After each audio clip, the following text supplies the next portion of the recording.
In this video, I'm going to be showing you how to build the ultimate army of AI employees for your business using the latest Grok Bot. If you didn't know, Grok Bot is the latest AI product by SpaceX and XAI, and they are basically marketed as AI teammates that can do work and not just talk to it like Claude or ChatGPT, but they can actually sign into your tools like email, calendar, CRMs, and use the tools just like you do. And they can even learn how you do tasks. For example, you can screen share and teach Grok Bot how to do a certain task, and it will learn from that screen sharing just like a real human would and perform that task for you. So in this video, I'll be building 6 different AI agents together to form an AI army of employees. And if you don't know who I am, my name is Edwin Chen. I've been running my own AI agency, Legacy AI, over the past 2 years. And if you're a business owner, you want to work with me and my team, you can use the link in the description to book a free discovery call with us. First, let me show you what we are actually building today. So we are building an AI team of employees. First of all, we have our first agent, which is the Chief of Staff agent, and it connects to nothing. Its whole purpose is just to route work and never does the work. So they will be basically leading a team of different bots and telling them, okay, for this specific task, which bot would be most suitable for that task. And for the actual employee, the AI employee, there are 5 different bots. The first one is an email or inbox bot. All it does is basically connect to Gmail or Outlook and check for the emails and reply if necessary or ignore. The second bot is a calendar bot, which is used for appointment bookings. The third one is prospect bot. This one actually does research over prospects over the internet. I'll be using screen share, and that bot is actually connected to my browser or computer use so that it will actually do the research on its own. The fourth one is the content bot, and the content bot is used to draft and the content for me. And we have the ops bot, which is actually connected to my CRM, and then it can check what the deal status is and what's missing, etc. So the first step that you want to do is actually go to xai.bot, so you can see Meet Grok Bot. So what you want to do is download for macOS, so I'm just going to click download. And after you download, you should have an app that looks called Grok Bot. Once you open it, you'll be asked to sign in to your account, and you can either do the XAI subscription or a Cursor account. If you don't know what Cursor is basically an IDE, so basically where we can actually code just like Visual Studio Code, right? It's like development environment. And one of their plan is that with Grok Bot, you will need a Cursor account, and you can either get the 1-week trial or you can get the Ultra, which is $200 a month. So for now, we're just going to be using the trial, and I'll just click continue, and I'll just say sign into Grok Bot. Just click sign in, open Grok Bot. I'll just click sign in, open Grok Bot. And now we have the Grok Bot setup complete. I'll just click next, just click next. Next, what do you use every day? So I'm just going to click on Google Workspace, Slack, Notion, LinkedIn, or use GitHub, not really the rest. I'll just Calendly, I do use Calendly, Loom. Yeah, that's it for now. Again, feel free to adjust it as you need it for your business. I click next. And now we have the entire interface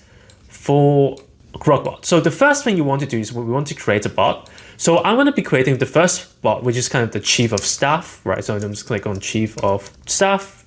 And click started, and then say, hey, I'm your Chief of Staff, here to take the operation load so you can stay on where they actually need to, right? So now I'm going to give it a prompt so that it will actually know what it's actually doing. So I would say your days are already running through Slack, Notion, GitHub, and Google. I can plug into this now, so I'm not starting blind.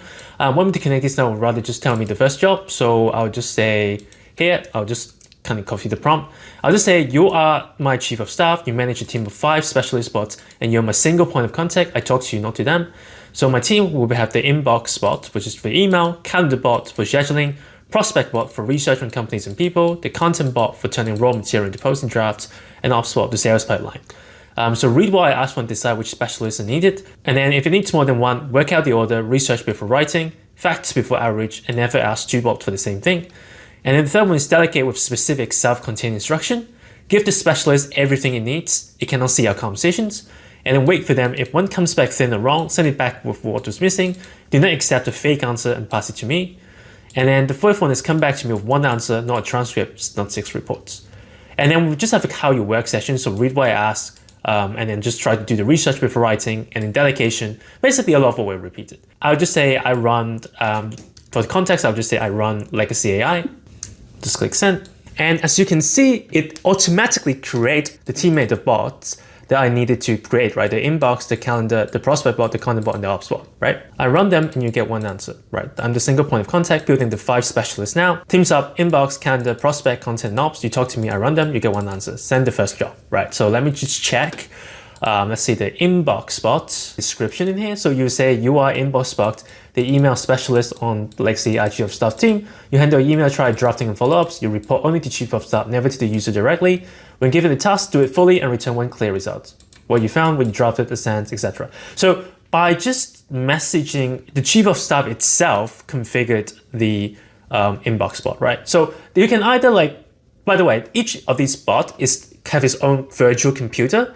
So it's kind of working, think of it like a human, right? So if you hired a administrative instructor or an admin, they will have their own computer. Similarly, each of these bots will have their own virtual computer they can work on. So if I open the screen, it will say connect, and you can see that this is the screen that they're using. So they have their own Google Chrome. To search for example, I'll just choose weather today, and you will see the weather today, right? This is fine. They have their own terminal, and they have their own file manager to be using, right? So I can let me just close this. So for the inbox box, I actually want to connect it to Gmail. So we say installing Gmail now. I'm just going to authorize. You can close this tab. All right. So now let me just go to Grok Bot. I'll just say it started. So it will just say, you can see Gmail is connected, pulling the inbox now so I can send Chief of Staff a first triage, right? So it's connected to the user Gmail.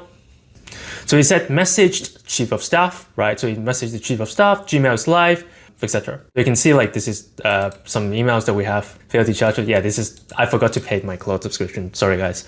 But anyway, you can see from the Chief of Staff bot, it will say, got it. I'm the single point of contact building the first 5 search and items up, right? And then you get the message from inbox bot. So now the Chief of Staff got the message from the inbox box and is now telling me what to do. So this is the advantage of having the first layer, which is kind of the Chief of Staff bot.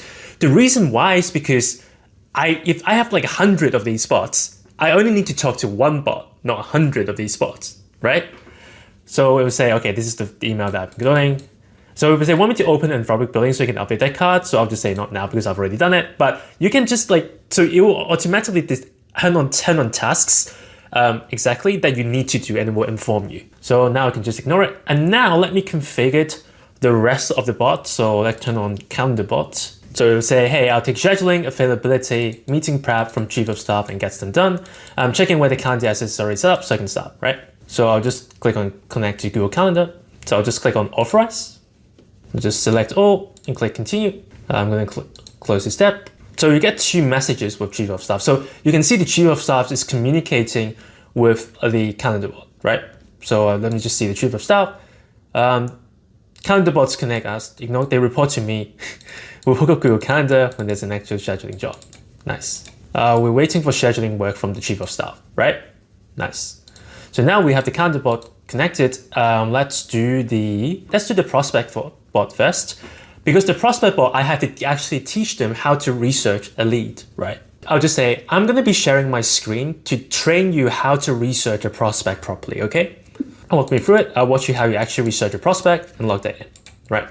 So I'm going to be clicking on the prospect bot screen. I'm going to open it and I'm going to click on teach a task. And now this whole screen is actually recorded for the purposes of training that prospect bot to do exactly what I teach you to do.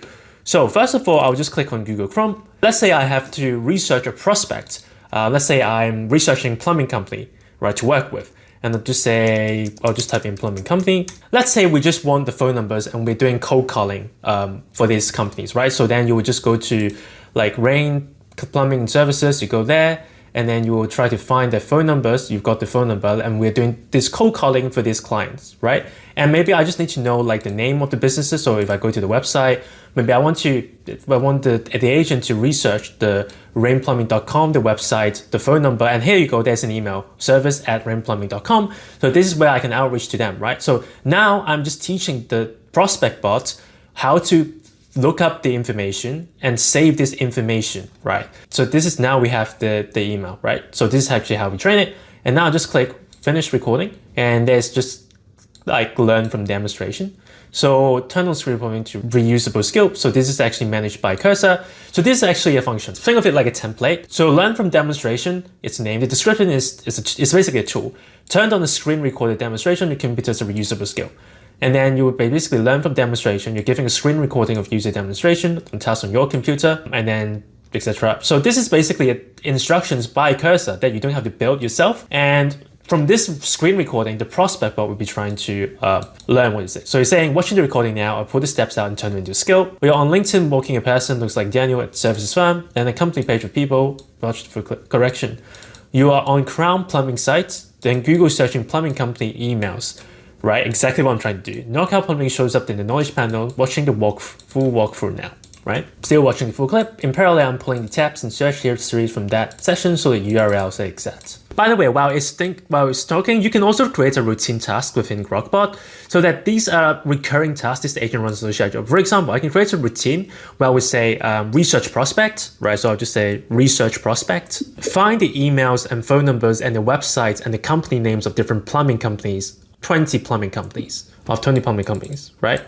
And then when to run, so I can add just on the schedule. So I'll just say every day at, let's say 9 a.m., right? Let's say 9 a.m. So it will just say every day at 9 a.m. It will try to find the emails and phone numbers and websites and the company name of 20 plumbing companies, right? Exactly. And then I can just turn it active and inactive, right? Etc. So now it's seeing the pattern, which is Google a local trade, open GPP websites, hit contact, check maps, the phone, address, and booking link, and then hunt emails via Hunter rather than the board list. So I can just message it to correct it, right, based on this training. So actually what I want you to do, as you can see from the screen recording, is go to Chrome and then look up some plumbing companies, and then from Google Maps you can see its phone number and the website name.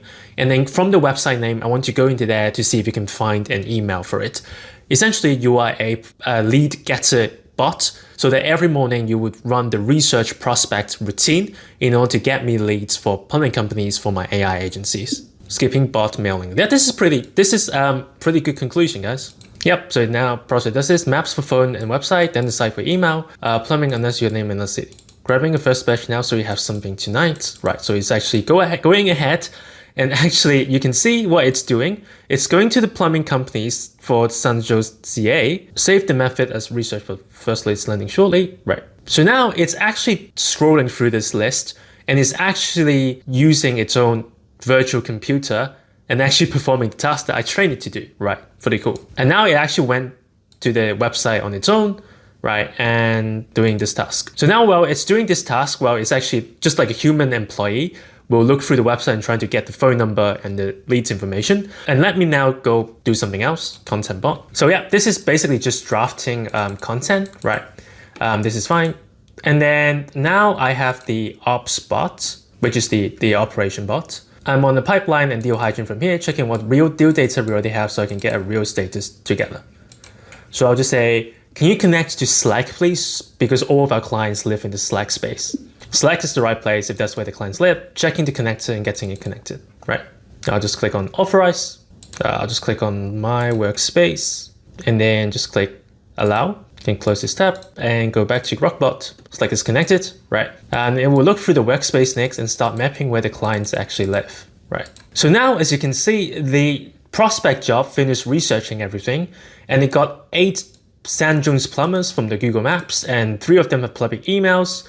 And they save all of them in a nice CSV, right? So let me just go down here, CSV, let me just save it. And let me open Google Sheets just to show you guys what it looks like. Well, I'll just open. So you can see it got all the name, it got all the phone number, it got the website, the one that they found, and the one that has emails, and the one that has address, and the Google Map links, and the notes. Like, this is pretty good. Like, as a first run, this is pretty cool. Like, it's very, very useful, right? As a lead getter, essentially. So you can just train it one time and it can perform the task that you need to do, right? And let's go back to Grok Bot.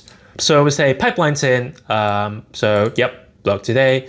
I'm on the chase. So these are basically all the deal, all with my existing client. And then the operations bot, yep, this is from the ops. So this is actually from the chief of staff bot. So the ops bot actually tell the chief of staff bot like what is happening. So to say pipelines in, etc. So the ops bot actually summarize all the channel status and actually put together a markdown file of all the status with all of our clients, right? So now let me just talk to Chief of Staff and ask it to run through a diagnosis. I'll just say, can you look through just for today, just see what appointments I have, and just to see, is there anything urgent for my team to do right now? And can you also ask like Prospect Bot to also start gathering leads for me for, let's say, a London-based restaurant, right, for my AI agency clients. And please also help me draft together a LinkedIn post to do today to do with AI voice agent. And just check the emails to make sure that I didn't miss anything important today.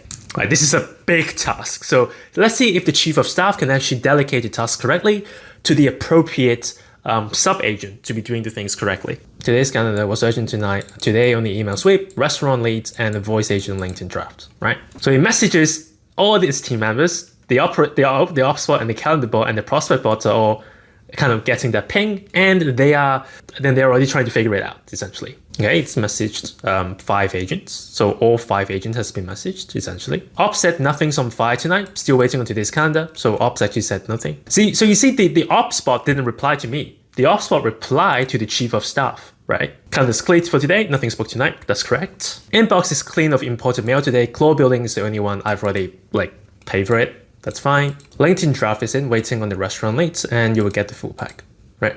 So the content bot actually finishes drafting a LinkedIn post and then go back to the Chief of Staff. By the way, if you want to make it refine it further, because as a content bot itself, the model is not very good at writing fully human posts. So what you can potentially do is you can literally go on the screen and then you can write a LinkedIn post yourself or look at viral LinkedIn post. And from there, the content bot can then learn from what a good LinkedIn post would look like and therefore write better LinkedIn posts, right? So if you want the bot to be performing at better things, train it like how you train an intern, right? Just do it inside the computer screen. That's the beauty of using Grok Bot. There's very little prompting, as you can see, but there is some prompting, but there's a lot of more just showing them how to do it. And to be honest, the core idea of the entire Grok Bot, the beauty of it is just how you organize your team, right? And the prospect bot is working, right? It's looking through the internet, right? Okay, so we got the LinkedIn draft. Okay, obviously this is not the best post you've ever seen, but to be fair, this is just from one sentence, create a LinkedIn post. It doesn't know what a good LinkedIn post is. So exactly, if you want to improve upon it, do the method I just showed you. Or better, if you literally just upload files of past viral LinkedIn posts if you want to. Now, this basically said 10 restaurant leads to RH, strongest flat iron, dish room, full list with resources on my computer at prospects, London restaurants or MD. So basically it saved a markdown file of all the different prospects in the prospect bot, right? And then it got more independent, just land on the same list, strongest 3 at still 5. Okay, cool. Okay, I'll just say, okay, can you send me the full CSV file, please? Because technically you can go to the computer and then you can go to the file manager and you can see the prospects, London restaurants, markdown. I'll just say open. Okay, so it looked at the markdown file. It say the client, the area, website, the sources, right? All the different notes there, research over its virtual computer, and then just gonna close this task. Close this, gonna go back. And now go to the Chief of Staff, making the CSV. So now I've created the CSV as well that I can download. So you can see this is in an Excel format, the name, restaurant name, area, website, why, public contact, sources, page fit, etc. Really nice. Yeah, so this is pretty good from just a one-shot example. So this is actually how you will be able to build an AI employee for your business. And if you enjoy this kind of content, remember to subscribe. And based on my background, this is something that I like to do at the end of every video. So if you're new to the channel, you might not know this, but at the end of the video, I would just love to pray with people who are watching this video. So if you're comfortable with that, stay to the end of the video. If not, thank you so much for watching, and hopefully I'll catch you in the next one. So let us pray. In the name of the Father, and of the Son, and of the Holy Spirit. Amen. Heavenly Father, thank you very much again for giving me a platform to educate the public and everyone else. And I hope everyone who's watching the video have a blessed day ahead of them. Through Christ our Lord. Amen. In the name of the Father, and of the Son, and of the Holy Spirit. Amen. Thank you, and I'll see you in the next one.